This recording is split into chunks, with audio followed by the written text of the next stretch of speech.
My guest is Spencer Tillman. Of course, a lot of people around Oklahoma remember Spencer from the 80s, running back with the University of Oklahoma, and of course had a NFL career that included a Super Bowl victory with San Francisco. And we'll get to all of that in a minute here with Spencer. But Spencer, I want to start by going all the way back to the beginning. You were born and raised in Tulsa, Oklahoma, born in 1964, went to high school at Edison High School in Tulsa. Talk about growing up in Tulsa in the especially in the 70s, because by the time you hit 70, you were about 7 years old, and really about the time I guess people are really starting to remember what's going on around them. Yeah, that was the time when busing was barely getting traction, but it had begun, and most of us kids were moving or coming early in the morning from North Tulsa, Oklahoma, which would be technically the other side of the tracks, and coming over to South Tulsa, which is where the more affluent citizens of Tulsa resided, and so Thomas Edison. So it was new for everybody. Everybody was having to make adjustments, and it was a tough time. I think the teachers had a tough time adjusting, and I think we did for myriad reasons. We had to get up oftentimes an hour and a half to 2 hours earlier just to be able to catch the bus and make the ride over. So the adjustment was real for us.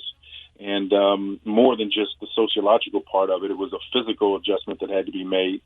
And then, without a handbook or some sense of understanding, you're having to kind of assimilate and do all of the things that are required of you to operate effectively in a majority culture scenario. So that part of it was challenged, but it was a joy. We didn't know any better necessarily. I mean, we worked through it. Everybody took their bumps and their bruises and went on about it, and I think we're all better for it. Let's go back even earlier to life in the Tillman household. Tell us about your family. Yeah, I'm one of 5 kids, and my mom and dad were married for nearly 55 years before. They both since passed now. My dad passed last year, and mom passed a number of years before then. She was a missionary. Did work domestic and abroad, mostly abroad, and traveled quite a bit. My dad actually worked at a place called the Elks Lodge in Tulsa, Oklahoma, for many, many, many years. And so far as having a normal upbringing, that may not have been normal because my mom traveled a bit. But other than that, it was, us other 5 kids working and doing what we did to make the family work. We still managed to go to church 3 times a week, and was raised reared, I should say. My mom would spank me if I said raised again. I was reared in the Churches of God in Christ denomination, we had great, strict upbringing. But the bottom line was we valued faith. We valued the notion of the idea of adhering to a list of rules, if you will, but we moved past that to understand it was really about relationship more than anything else. And so it's not about doctrines and regulations as much as it is about having a right standing relationship with Christ. And so that was the center of our family. I've got I have since had brother and sister, 2 brothers rather, that have passed away. But my 2 sisters, and I have another brother that's out in the West Coast. He's in the entertainment business and is a percussionist and has played for some of the largest acts in entertainment, and I have sisters in social work, and they're doing various different things and having success there. And we're kind of peppered throughout. But other than that, the life was fine. It was great. We were excited about what we did, and look forward to waking up in the morning and doing more of it. Do you remember, Spencer, a particular year or an event that happened? Because I grew up going to church too, and I kind of gravitated towards a belief in God because I was being toted to church all the time. But I remember a specific time and place where my faith became mine and not something that I was, given to by my parents. Do you recall an age or a specific time where your faith became really real? Yeah, I think, we tend to remember inflection points that are bad sometimes. If you ask an athlete, what do you remember most about your playing career? There may be some great moments, but they tend to point toward the negative ones, like who hit you the hardest and things of that nature. We don't even talk about the Super Bowls or the national championships. But for me, on the faith front, I do remember specifically. It was at Branson, Missouri, at a Christian athletic camp called Kanakuk. On the ladies' side, it was called Canacomo. Of course, we didn't make it over to that side very often. But on the male side, the Kanakuk side, we had a camper who drowned. It was the first time that it ever happened in the camp's history, and that was around 1979, 80, somewhere around that time. And when that happened, it literally changed the way I saw the world and my place in it. And it's odd because maybe it's not odd when you, in hindsight, that it happened someplace other than the four walls of a church. It happened in real time, and that's so often like how God speaks to us through circumstances, through His Word, and through other people. Those primary conduits of what we were taught, how God primarily talks. And this was certainly the circumstance of circumstance where literally you woke up one day and one of the members of one of the cabins next to you was no longer with you. And that was, it was early in camp when it happened. So we had to do the balance of camp, and it was a different environment. From that post day after that, it changed the way we saw ourselves in the world in which we operated. And for me, I got closer to a lot of guys, people who to this day have become close friends, and one of which is, Lamar Hunt's son. And, Clark Hunt and I have, become fast friends, and he endorsed my book, Scored in the Red Zone, some years ago. And it came out of that moment. It came out of that closeness that came from that crucible experience that caused us to see ourselves in the world in which we operated in differently, even at 17 years of age. And so that was the inflection point where I really started to examine at the deepest, authentic level what would happen if life ended for me right now. And we saw Mark, that our campmate who passed away, that moment was very, very real. And so I rededicated my life to Christ at that point in time. And, it's been a wonderful ride since. Well, and not without its bumps along the way, because I want to get to those as well, because I think that those are also the times as you get older and your faith gets deeper and that relationship with God gets better, that you really have to recall, and lean on the strength of God to get you through some times. So let's go back to how football entered Spencer Tillman's life, and when did it become a focal point as far as sports are concerned? Because I got to assume you were probably a pretty good athlete in other sports as well. Well, it started for me on the corner. I lived at an address 537 East Young Place in North Tulsa, Oklahoma, and there was a lady's house at the end of our corner. Her name was Grace Carey, Carrie, and Miss Grace had a lot that set kind of adjacent to her house, adjacent to the street, and it was shaped like a small football field is what it looked like. And, obviously smaller than a football field, but it was oblong. It was rectangular in its style.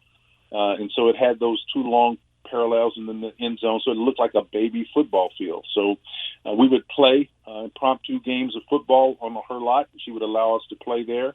And one particular day, I had a chance to play with the older kids, and there was one guy named Bobby Pennington who I was able to make miss. I juked him and got around him, and I remember hearing everybody that was watching to go, woo, and it was the first time I'd ever, had adulation like that kind of directed at me for something I physically did.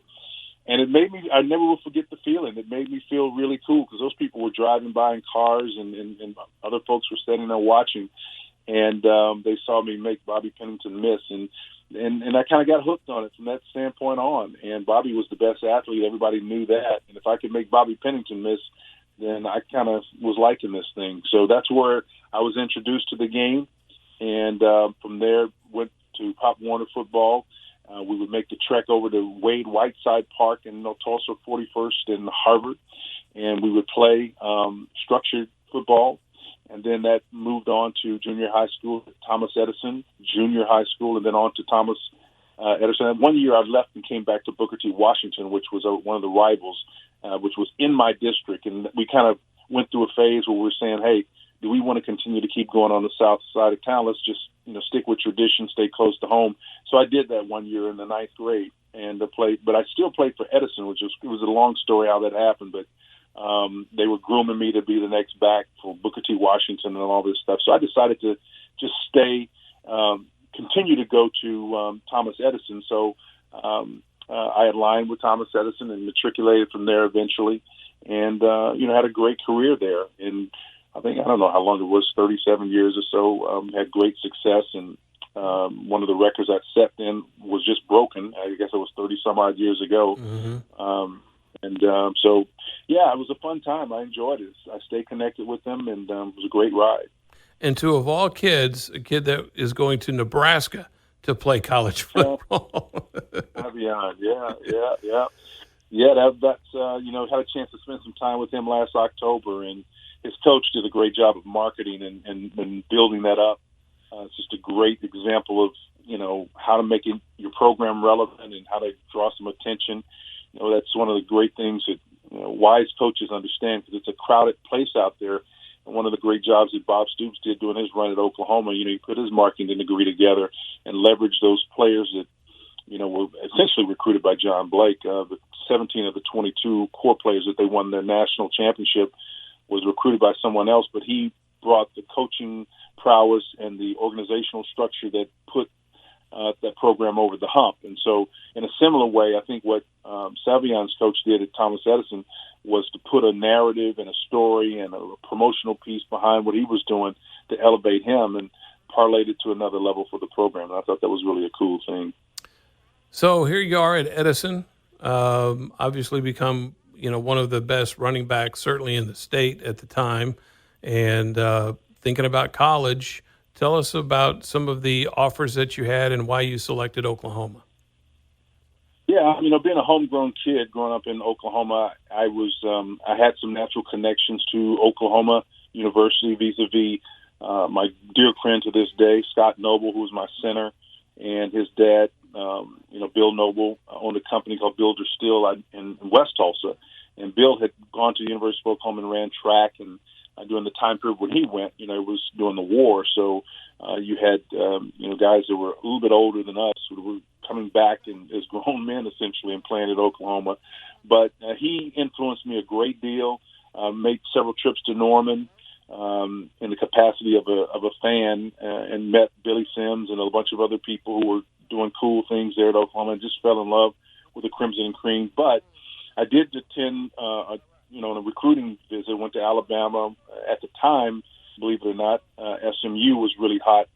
Folks that are long-suffering football fans will remember, Eric Dickerson and some of those great iconic names, Michael Carter, who I eventually would reunite with at San Francisco with the 49ers. He was a silver medalist shot putter, but played nose guard on defense for the 49ers. And so, but they were a really, really good program during that stretch of the 80s. I mean, the Pony Express was running with Craig James and Eric Dickerson in the backfield, and Lance McElhaney, and names that your younger audience wouldn't know, but they were pretty stud, man. They were pretty talented. So I visited there, went to UCLA, went to a lot of big schools, but decided to stick. Went to Nebraska, too. Went on a recruiting trip for Nebraska, and I almost went to Nebraska, actually. And decided to sign with Oklahoma because it was close.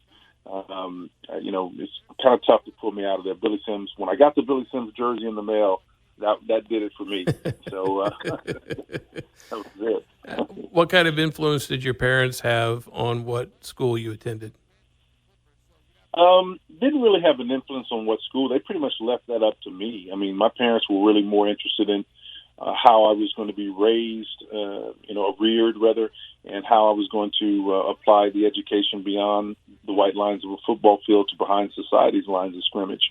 And they weren't really concerned about anything other than that. And my mom probably didn't watch much of the games anyway. She would come to the games, but it's ironic because my mom was like 6'1", and she was this tall, stately-looking woman who had a certain amount of grace about her. I didn't get the tall gene. I got my dad's side of it, but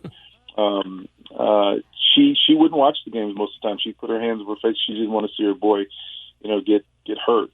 So Yeah, she would enjoy the process, but she just didn't like people hitting me. So, Yeah. that was fun. Well, things started off really well for you at Oklahoma in 1983. You were a 1,000-yard rusher, 10 touchdowns that season, and then had a couple of years in between that 1986 season where you rushed for over 600 yards again. Talk about your career at Oklahoma, and especially you won a national championship with Oklahoma, of course, in 1985. You were there to see, Marcus Dupree just, up and leave after the Texas game. I don't know how much, you got to talk to him at that time and to try to help him wade through those waters. But talk about, and you were there with Troy Aikman when he got hurt, and Jamel Holloway comes in and leads the Sooners. So talk about your stay those 4 years in Oklahoma. Yeah, and I think you hit on the most important things. Those are the crucible experiences. Crucibles are events that, as a result of going through them, causes us to see ourselves and our place in the world differently. But more importantly, something changes typically when you go through a crucible experience. Medieval alchemists used to think that they could convert base metals into gold, and we certainly know that's not metallurgically possible. However, an authentic crucible in the human sense, you are transformed. It can change the way you see things. And I think it's, in a very real sense, it's similar to what the relationship with Christ and trying to walk with the Lord is like. You are going to have to live out your faith in some real, tangible way at some point. So I think the success early at Oklahoma was great. Being the first freshman ever rushed for 1,000 yards at Oklahoma was really cool. I did break Marcus Dupree's record in that area, but being able, Marcus and I redshirted actually. Marcus and I actually came in the same year. So, we both were parade All-Americans. He was the freak of nature, physical specimen, this incredible, unbelievable talent. And when I saw him, I told Switch, hey, I'll take the red shirt, man. This guy is something else here. So I decided to redshirt, and Marcus was doing his thing. I think he ended up with like 900 some odd yards, and had an unbelievable postseason game against I don't want to say it was Arizona State. Rushed for like 249 yards and couldn't finish the game because he was out of shape and just tired. But nobody could question whether or not he was a great athlete. There was no question about that. But being from Philadelphia, Mississippi, perhaps there were some sociological adjustments that needed to be made that he wasn't able to make, at least in a way that would lead to the success that we typically associate with a successful run at a major college football program. Of course, he ended up leaving. So when he left, Earl Johnson and I, my battery mate, we got with the wishbone and broke the bone and came with the kind of split eye kind of situation with Mac Brown as our offensive coordinator.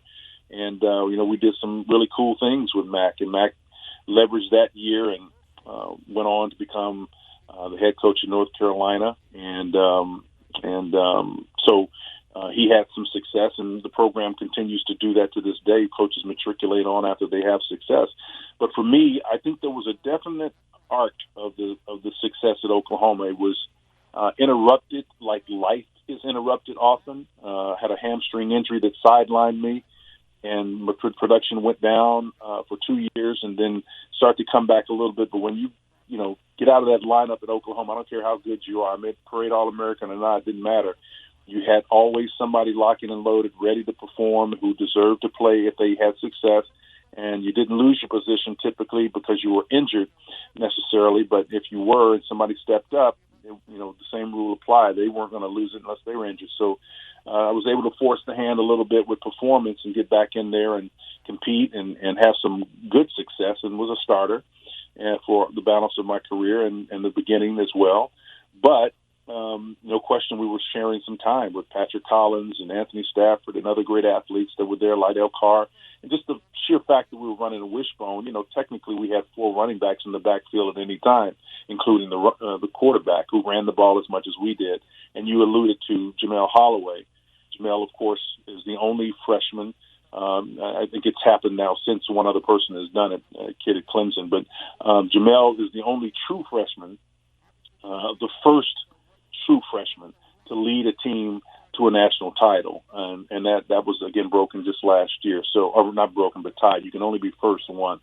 Yep. So, and Jamel did that last year. I mean, he did that, but it was the Clemson quarterback did it last year. But Jamel Holloway is an outstanding, gifted, talented signal caller, and had great success playing and competing with him. So, my college career, I would say if there's anything that kind of stood out that made it exceptional, was the getting hurt after having great success early and having to wrestle with setback and defeat, and then trying to return back to form, and the relationships that were formed during that process. A gentleman named Rich Lika, a Native American fella, who helped me nurse myself back to health. And I'm so proud, and I love him dearly, that to this day we still remain in contact and talk often on the telephone, and he lives there in Norman, Oklahoma. His impact on me was so profound that when he saw me stretching on the track there, trying to nurse myself back after practice, he came over and began to talk to me, and I never will forget the one thing that he ended up saying. He was a very quiet guy, but he talked about nutrition, rest and recovery, hydration, and resistance training being the four pillars of a successful running back. And I had to adjust some things, particularly hydration and nutrition. And when I did that, I slowly started to come back, got more flexibility, and the impact was not just felt, but it was seen. Coach Barry Switzer saw him working with me, and actually from that day forward, after we returned to the field to compete, Barry Switzer had a front row seat for him on that bus, and he traveled with the team. He went to every road game, every away game, every home game. He was there, and he was quiet, didn't say a whole lot. And I actually took him with me to the National Football League when I came here as well. And so other athletes benefited from his prowess. But he, along with Jerry Kasem, who was the highway patrolman that Barry Switzer had, became fast friends. And they would go over ride-alongs and things of that nature that they would talk about. But that was one of the most profound relationships that came out of that difficult spot in my life. And to this day, we remain fast friends. Spencer, let's move on into your NFL career. You were a fifth-round pick by the Houston Oilers at the time in 1987, 133rd overall pick. What were you being told going into that draft? Was that where you thought you would end up, or were you being told you would go earlier? Mm-hmm. Yeah, I was told I would be a mid to late round, first round draft pick, and again, that's. But there were reasons why that was the case. It had a lot to do with the injuries and things of that nature with the hamstring.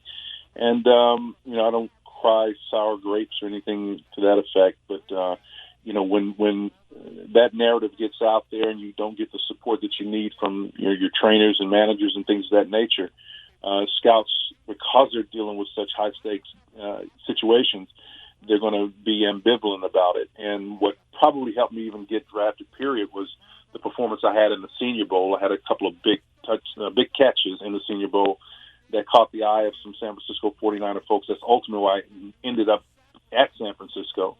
But C.O. Bucato, who was the regional scout, the late C.O. Bucato for the Houston Oilers, saw me play and compete, and he says, look, we run this one-back set, and we're going to be doing some spread stuff, and this was before it was called the spread. It was a run and shoot.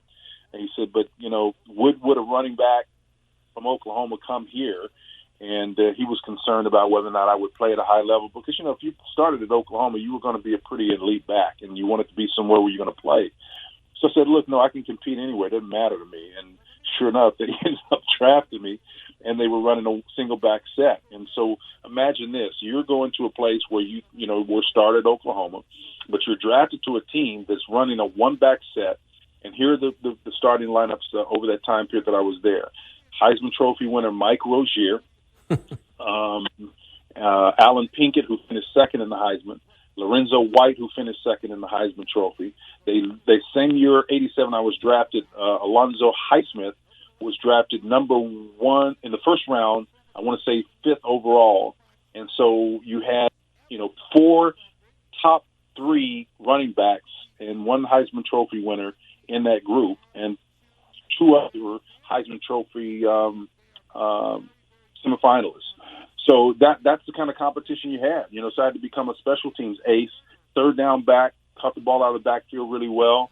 for an old running back from Oklahoma, but was able to parlay that into something special, and it garnered me an 8-year NFL career, and I'm happy about that because a lot of times you can't dictate your career path or when you're going to get drafted, but you've got to be able to adapt and make the most of what you are given and presented.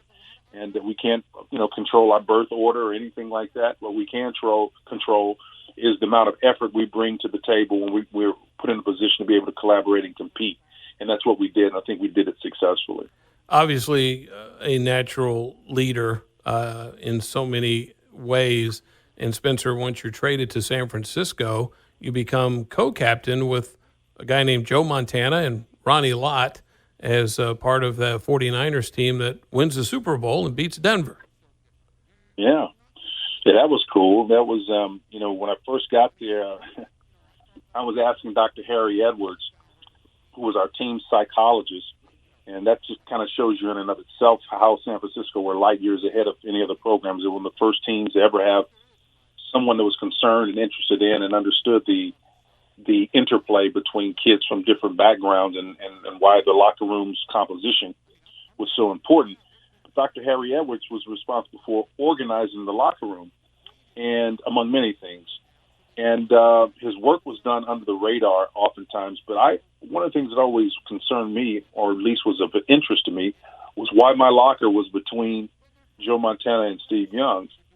And I asked Dr. Edwards that one day, and he says, you just keep being Spencer, and you'll find out one day, and we'll talk about it in a couple of months. And that was during the summer, and we were having mini camps, and those camps were over with. And you page forward another few months. We're 3/4 of the way through the football season. And I remember coming off the field one day, and Steve Young just asked me, he said, Spence, how do you do it, man? So you're bouncing around here every day, and says you're playing behind Roger Craig, but, you're getting the ball on third down and some of this other stuff, and, you're a captain on teams, and that's all great. He said, but you can start. You're good enough to start. You could be starting for any other team in the league. How do you do it? How do you maintain that? And I'm thinking to myself, this is Steve Young asking me that. Now, Steve Young is not a Hall of Fame quarterback at the time. We called him Bobby Brady. He was a dark, curly-haired kid who was precocious and was always thinking about stuff too much to be any good to himself or anyone else. But the reason why he was in that situation, people didn't realize this, but he was as gifted as anybody we had on our team. Now, he had to know that. And so I remember telling him, I said, well, your situation kind of reminds me of a story I learned years ago. It's kind of like David. You are anointed, but you're not quite yet appointed, is what I told him. And he looked at me kind of with this look, and he said, where'd you learn that? I said, well, I'm the son of a missionary, yada, yada, yada. We chopped it up a little bit. He said, what do you do on Tuesdays? And Tuesdays are the perennial days off for the professional athletes. So we would go over to Brent Jones's house, our tight end, and we'd have Bible studies. And so here you have this third-generation Mormon trekking over to, us Judeo-Christians' apartments to have these little Bible studies, and we would talk not so much about religion in the strictest sense of the definition, but we would talk about the stories and the narratives of people overcoming, people that did wonderful, great things, lesser-known figures in Scripture like Nehemiah, his reclamation project of Jerusalem, how it happened, with the impact of heroines like Lois and how she inspired Timothy and told him to fan in the flame that smoldering fire that's inside of him by the laying on of hands. And just it's just replete with examples of how people inspire other people. And then I would talk to him about how God's word impacted me and how my mom would tell me stories growing up that were biblically based. And I remember one scriptural passage where it talks about as the snow and the rain comes down from heaven and waters the seed and causes it to bring forth after its own kind, so shall my word be. It will not return void until it has achieved the purpose unto which it was sent. Now, I'd learned that when I was probably about 9 years of age. Didn't know what it meant at the time, but my mom, in her wisdom, would sit down and articulate to me in common language. She would say, Spencer, you have to realize that God has so arranged the affairs of nature that if you were to take a seed and put it in the ground, you water it, you nurture it, and the sun kisses it, and you do your part, the seed really has no choice in the equation. It must do what it was called to do. And what God is doing is taking the truth of his creation in nature, that is the seed and how it propagates, and applying it to the word of God. And he's paralleling that truth of nature with his word. It says, as the seed, so shall my word be. The word, will not return. It cannot return void until it has achieved the purpose unto which it was sent. The only thing can mess it up is you. The only thing that's mess it up is us. And so when she would explain that to me, it gave me a tremendous sense of confidence about how to go about doing things. Now, you have to be careful so as to not let that become religion in the strictest and pejorative sense of the word. But she was very keen about understanding how to separate and tease that out as well. And she helped me understand that people are fallible. We make mistakes. And so we're not perfect. And we don't hold people to the level of perfection. We have to have grace. And so she would teach me about that as well. And so I was able to be an example for Steve, and I'm glad about that. And it's amazing. He ended up eclipsing Joe in terms of his raw athleticism. He had that before. He just didn't have a context in which to demonstrate it. But in terms of records and things of that nature, he holds as many as Joe does. And not as many Super Bowls, but the bottom line is he has his own place carved out in San Francisco 49er lore. Spencer, I love how you lean on Scripture and you lean on that relationship and have for all those years and through so many different things in your life. But I can't imagine that you didn't lean the hardest on that relationship with the Lord any more than you did when you got married and then had 4 daughters. Yeah, that was when I remember telling my dad, we had 3, obviously, then I told my dad, they were all girls. So I was trying to get the boy, doing the legacy thing, the ego getting involved. And so I remember calling my dad up on the phone and say, Pop, we got another one in the oven. And there was this, no pun intended, there was this pregnant pause on the other end. And you had to know my dad. And he said, boy, don't you have cable TV? And I said, yes, sir, I do have cable TV. He said, yeah, stop making us find out what's causing that. I said, yeah. So anyway, we ended up having our 4th daughter, and they're all doing wonderfully. I mean, we've got the oldest is nearly 31 years old, so she's doing well. She works for Nestle. She's a district manager for them, and it's been building an unbelievable career. She was with the Kind Company before that. And all these are national, confection companies and products and services and things of that nature. And then I've got another one who works for an architecture firm in Oklahoma City, and one that just started with Dell as a project manager for Dell. All of them have master's degrees, and then I've got one that's bringing up the rear. That's the Bailey, who was going to be my little boy, but she's as crazy as I am and was in terms of an athlete. She's a libero, plays volleyball, and cat quick. She just got passionate, understated in a lot of ways, more so than I am in that regard. But she's got a lot to give and a lot to offer. She's very talented.